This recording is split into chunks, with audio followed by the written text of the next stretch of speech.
It's a best-selling author, producer, actress, and comedian you know from movies such as the Oscar-nominated Marcel the Shell with Shoes On, Obvious Child, and shows like Parks and Recreation and The Great North. She stars in the critically acclaimed FX series Dying for Sex, which is streaming in its entirety on Hulu. Let's take a look. Okay. Your choices for entertainment are the full script of A Midsummer Night's Dream, or everything that I can remember from the movie Clueless, which is a shocking amount. I am your spaniel, and Demetrius, the more you beat me, I will fawn on you. Oh. So Helena is a bottom. My plastic surgeon says I can't do any activities where balls fly at my nose. Well, there goes your social life. Please welcome back to the show one of the best, Jenny Slate, everybody.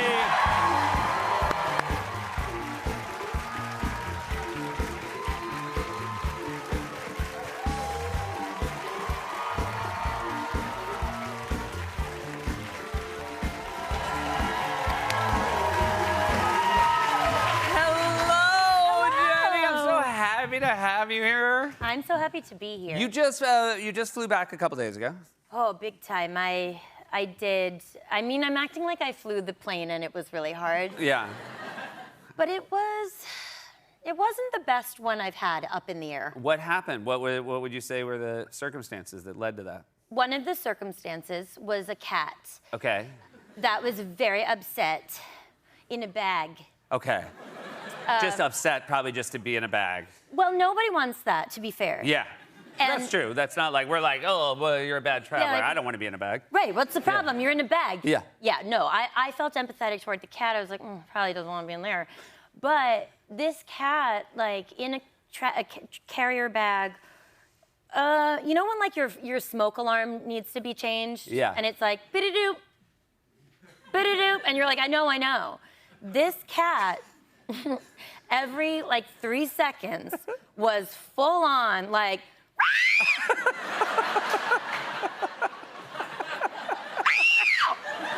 And I was like, oh no. Like maybe even check on the cat. Yeah. You know, in case it's being like stung by like a lot of bees every 2 seconds. And so then I was like, well, this isn't going to work for me. And and I knocked on the door of the bag. No. And I was like, I better watch a movie. And you know, like the airplane kind of like the headphones go be like, and they unpeel. Yeah. But then weirdly, like the plastic of the little guys that go inside is like weirdly sharp. Okay? I was like, well, why is it like this? Then you plug it in, but there's 2 holes, but it only goes in one. Yep. You kind of can't hear it. But I feel like you didn't bring headphones, obviously. They were dead. Oh, okay. Yeah. You kind of buried the lead there, yeah. Yeah, I was ashamed that I hadn't charged my device. Okay. Just to be real about it. And yeah, and I didn't have the kind with like the cord because I was like, that's over, you know. But then it was like the Bluetooth, I couldn't do it. So then I'm like putting this thing in and I'm like, ow. And I couldn't hear anything. I'm like, also, it sounds like you turned into the cat. Right. The cat's like, I'm like, oh. So bad. I'm like, I need to watch Under the Tuscan Sun right now. Like, which, you know, is a great choice. Yeah. You know, and so I was like, I have to watch this because otherwise I'm listening to this cat. And so, like, unfortunately, I flipped. I thought maybe it'll be more comfortable and I could hear better if I flip it upside down. Okay. So then I had the headphones on, but they were still attached with like so it was like an upside down stethoscope. And I just was like, this is what I need for me to do it. And I just like watched Under the Tuscan Sun with upside down headphones with a cat screaming. You know what? I like that you solved your problem and I'm very happy you're here. Thank you so much. I think we all are very happy you're here. Yeah, me too. I had texted you about this show. This is truly one of the most wonderful things I've ever seen. And I will admit, like, you know, I knew what the premise was. You know, Dying for Sex, you and Michelle Williams. I knew it was about somebody, you know, who was very ill.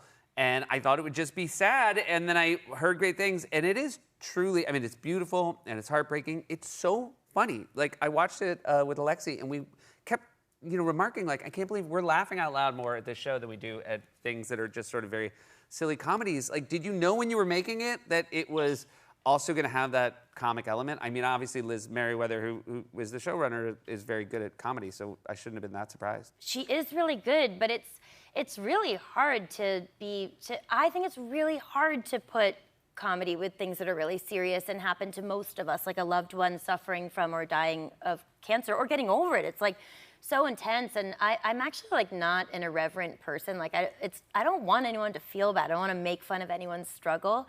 But I also was like, but of course, if my best friend were ill, the main thing I would want for her, other than getting better, would be to have fun with any moment that she had.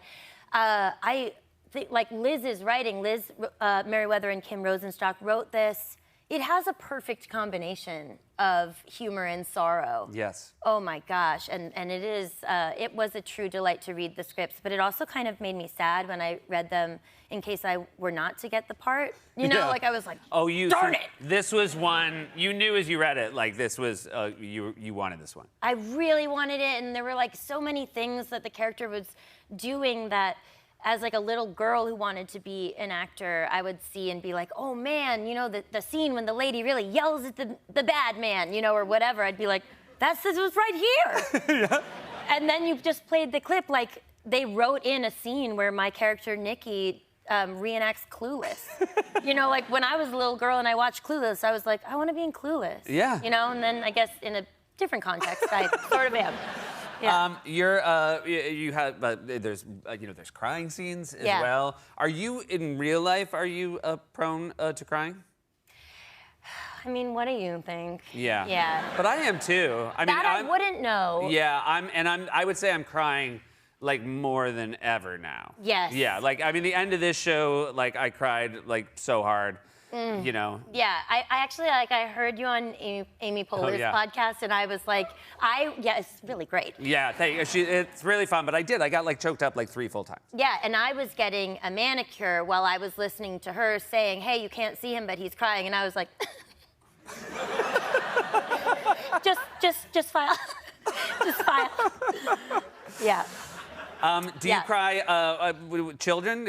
Oh, whoa. Yeah. Big time. I mean, if my daughter does anything, it moves me so much. Like, but she did do like her class sang like a little Christmas performance this year, and we were surrounded by other parents whose children were also singing the exact same song. It's not like she was soloing.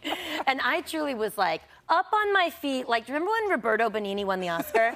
And he was like, whoa, whoa, whoa, whoa, my baby! Like, I was like, my husband was like, what the hell? I cannot deal. I just like, my heart is so full of love for her, and like, but also my parents. You know, they're like talking about planting their garden. My mom's like, I think we should do romaine. My dad's like, yes, and a little gem. And I'm like, we're all just trying our best, you know? I had a thing where I almost cried at my son's concert, but I couldn't cry because he was doing this thing that kept taking me out of it, which is they were singing with like real soft choreography. It would be like, you know, like, wow. Here comes the sun. And I was watching him and he could either do one or the other. Like, if he did the cry, he would be like, yeah. Oh my God. Like he would immediately stop talking, and like surrounded by kids who were pulling off both. And so I think that was like a reverse tears. It was just like sucking them back up. So I'm like, I think this might be a problem. Yeah. I mean, at least you weren't crying to your wife being like, he can't do it, man. Yeah, that's it. Like, oh no, man. Yeah. We're never gonna go to a proper dance show. Totally. Yeah. Well, I can't say enough. Like, it's so wonderful, and also like, I mean, Rob Delaney and Michelle Williams. And like and like you and Rob, like I'm very used, and I have an expectation that you guys are gonna be so funny. I mean, it's the funniest I've ever seen Michelle Williams, and the three of you together, it's just a delight. And Paula Pell, it's a real Murders Row, and it's just a beautiful show. And thank you so much for being here. Thank you for having me. Crying for Sex, streaming in its entirety on Hulu now. We'll be right back.